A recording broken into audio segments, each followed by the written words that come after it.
Okay, good morning and welcome to the municipality of Santa Maria, Ilocos Sur. We are now here at the Nuestra Señora de la Asunción Church. This is a UNESCO World Heritage Site. This church was built in 1765. So this is famous because this is the first UNESCO World Heritage Site here in Ilocos Sur.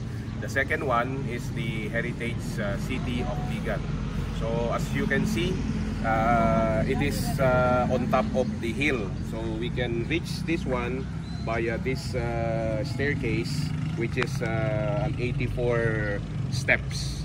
So before this church was built, we can see now down here, this is the Santa Maria Ilocos Sur or Santa Maria East Central School.